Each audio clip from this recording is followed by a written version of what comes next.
Dans le paragraphe suivant, je présente dans l'énoncé, dans le PDF, hein, je présente euh, comment est-ce qu'on règle le GBF pour le moduler en fréquence.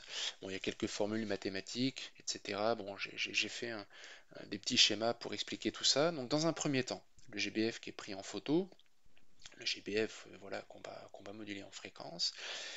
Dans une première étape, on le fait générer un signal sinusoïdal de fréquence donnée, et ce signal, on l'appelle la porteuse. D'accord? Bon, c'est évidemment un terme qui vient de la modulation. Euh, voilà, donc on le fait générer un signal sinusoïdal, et ensuite on va donc piloter ce GBF en fréquence grâce à un GBF auxiliaire. Bon, pour nous, ce sera lattice, d'accord, qui génère une tension SCOM, une tension de commande, qu'on injecte donc dans la borne, dans la connectique VCF in du GBF en photo. Et à ce moment-là, le GBF en photo, il ne génère plus la porteuse, mais il génère justement un signal modulé. D'accord? Donc quand on injecte le signal de commande, ça module la porteuse pour donner le signal modulé. Ok. Donc voilà, et ici, hein, vous voyez qu'à chaque fois, j'ai représenté les deux bornes, que ce soit pour l'output ou pour l'input. Sur les photos, on ne voit qu'une seule connectique, mais je vous rappelle que les connectiques BNC contiennent deux bornes. Hein, d'accord? Alors, si j'appelle oméga la pulsation instantanée, puisqu'elle est susceptible de varier dans le temps, donc maintenant on va parler de pulsation instantanée. Si oméga c'est la pulsation du signal modulé, eh bien, elle est donc pilotée en tension par une tension extérieure, la tension de commande, et donc on peut tracer hein, cette relation entre la pulsation instantanée du signal modulé et puis le signal de commande qui exerce cette modulation. Eh bien, on a une relation affine, hein, c'est ce qui est marqué dans le fichier PDF que je vous ai donné en énoncé.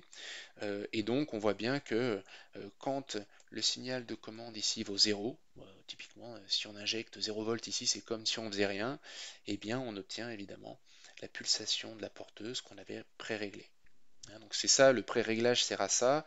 On situe la pulsation à une valeur qu'on a pré-réglée, et ensuite le signal de commande peut nous faire balader autour de cette pulsation porteuse. Donc ici, j'ai pris une pente positive, c'est-à-dire quand on injecte 1 volt, eh bien ça a tendance à faire augmenter la pulsation du signal modulé, et puis si on injecte une tension négative, ça a tendance à faire baisser la pulsation du signal modulé. Bon, il faut savoir que cette pente, en fait, elle peut aussi être négative, donc ça dépendra du modèle de GBF qu'on aura en TP, et, euh, et dans ce cas-là, quand on envoie une tension positive, ça fait baisser la pulsation du signal modulé. Bon, ça, on verra ça en TP, voilà, c'est pas un souci. Attention à l'unité de ce paramètre que j'ai noté oméga indice delta. J'ai noté oméga, mais attention, c'est une pente, hein, donc forcément, c'est l'ordonnée, en termes d'unité, c'est l'ordonnée sur l'abscisse, donc c'est des radians par seconde par volt. Alors nous, dans ce TP, on va envoyer deux types de signal, enfin deux types de signaux de commande avec lattice. Dans un premier temps, on enverra, pour vérifier que tout ce que je viens de dire correspond bien à ce qu'on observe en TP, on prendra des SCOM constants, hein, des tensions constantes, des tensions continues, pour tracer cette courbe si vous voulez. Hein. Enfin, on la tracera pas forcément, mais on vérifiera que ça marche. Et puis ensuite, on générera avec lattice une rampe, hein, on choisira une rampe en tension, donc une fonction affine pour SCOM. Et dans un TP ultérieur, où on fera de la modulation de fréquence, mais cette fois-ci pour transporter des signaux, euh, on prendra aussi parfois SCOM sinusoïdal, mais pas dans ce TP-là. Bien, maintenant pour terminer, je vous explique un petit peu comment une modulation en fréquence du GBF qui alimente le filtre peut nous permettre de tracer le gain du filtre de manière automatisée. Donc, on a ici voilà, un petit dessin du filtre avec la tension d'entrée, la tension de sortie, et j'ai dessiné le gain de ce filtre en fonction de la fréquence. Et ce qu'on va faire, c'est, là je vais vous expliquer un petit peu ce qu'on va voir à l'oscillo, parce que ce gain en fonction de la fréquence, en fait, il va apparaître sur l'écran de l'oscillo ou sur l'écran de l'ordinateur avec la TIS Pro si on fait une acquisition, mais on va déjà regarder les choses à l'oscillo et on va voir finalement cette courbe, d'une certaine manière, on va la voir s'afficher à l'écran de l'oscillo. Essayons de comprendre pourquoi.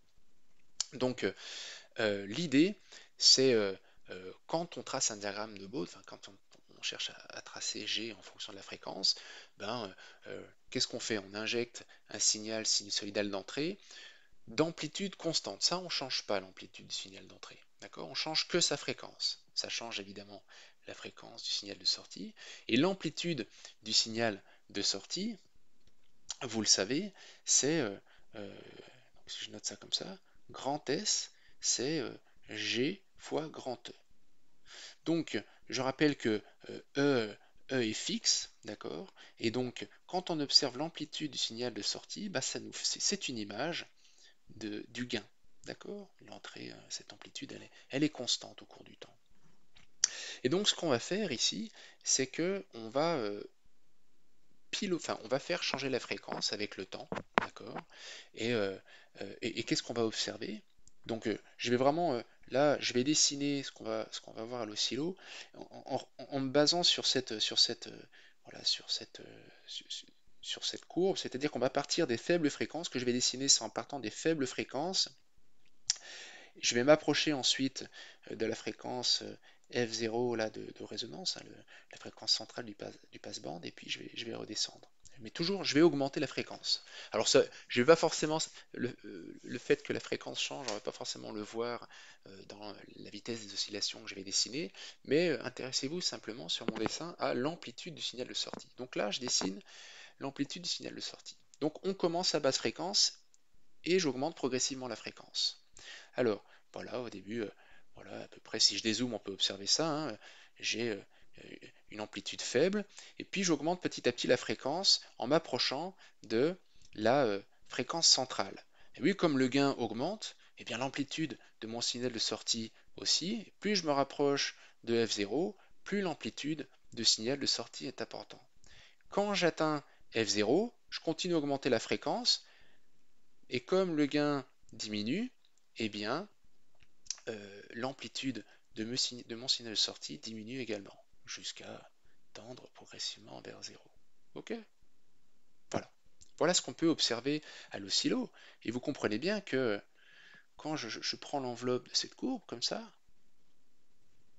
mince, je suis allé un petit peu, je me suis un peu planté, c'est pas grave, tac, voilà.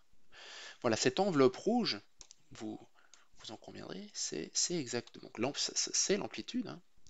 Et cette amplitude, vous la voyez comme ça à l'œil. Et donc, comme l'amplitude de S de, de la sortie est une image.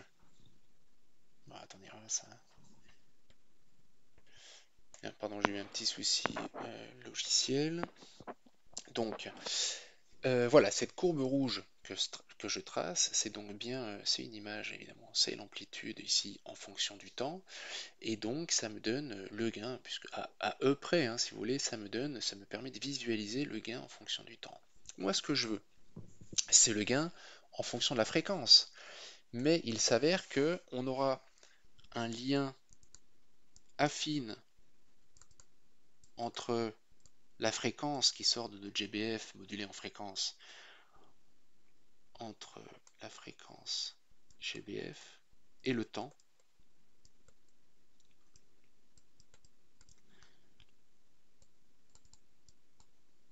grâce à la rampe. Alors une rampe, vous savez que c'est une fonction affine, et vous savez que quand on a un lien affine entre deux grandeurs, les variations de ces grandeurs sont proportionnelles. Donc, les variations de f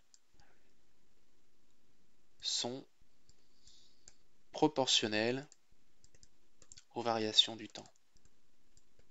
Ok? Donc finalement, si vous dites que là, on a t égale 0 et que par exemple, on sait qu'on a commencé le balayage, je ne sais pas moi, à 100 Hz. Hein, vous dites, bah, f au début c'est 100 Hz, ça c'est quelque chose qu'on va régler. Eh bien, vous savez que quand le temps avance de une certaine quantité de une seconde, eh bien, vous pouvez connaître de combien la fréquence a évolué. Et donc finalement, euh, cet axe en temps, c'est aussi un axe en fréquence. Donc, vous l'avez compris, au final, ceci est une image de G à un facteur constant près.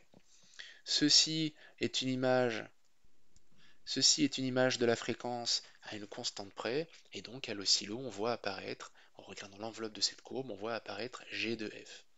Et donc, quand on aura ça à l'oscillo, il nous suffira en temps réel de modifier R2 pour voir, enfin, pour essayer de vérifier si la fenêtre de notre passe-bande se déplace bien comme, comme le calcul nous l'avait prédit.